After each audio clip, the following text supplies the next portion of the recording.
De quoi tu souffres quand tu es en burn-out maternel?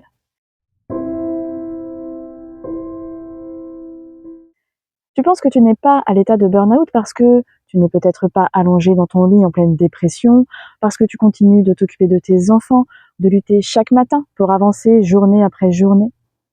Laisse-moi te dire que cette étiquette du burn-out maternel est bien moins facile à identifier.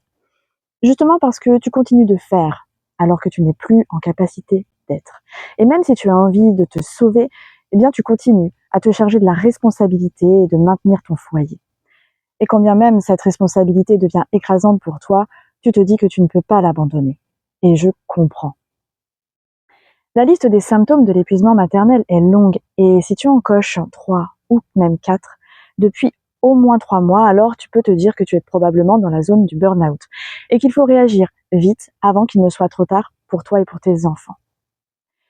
Les symptômes sont les suivants.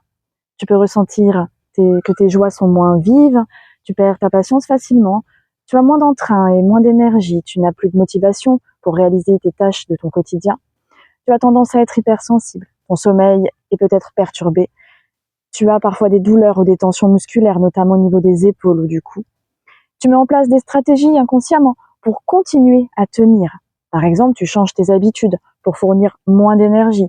Comme tu te sens plus fragile, tu as posé une distance émotionnelle avec tes enfants et ton foyer. Tu as même parfois envie de te sauver, littéralement. Les conséquences, eh bien, tu te sens coupable de ne plus être au top dans ton rôle de maman. Et tu te sens également coupable de ressentir que des émotions négatives se réveillent en toi à l'encontre du foyer ou de tes enfants. Tu vois, la liste est longue.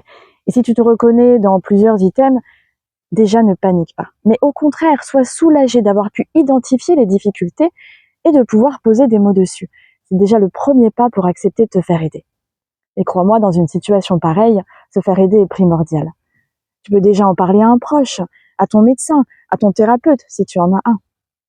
La solution, c'est d'abord de refaire le plein d'énergie. Ensuite, tu pourras mettre en place de nouvelles stratégies, cette fois-ci conscientes et basées sur ce en quoi tu crois et en prenant réellement soin de toi. Cela te permettra d'affirmer ton pouvoir et de reprendre fièrement ta place. Dans tous les cas, sache que tu n'es pas seul. Le burn-out maternel touche jusqu'à 7% des femmes. Et parler de tes difficultés ne constitue pas un échec, au contraire, c'est un cadeau que tu te fais et que tu fais à tes enfants. Prends soin de toi.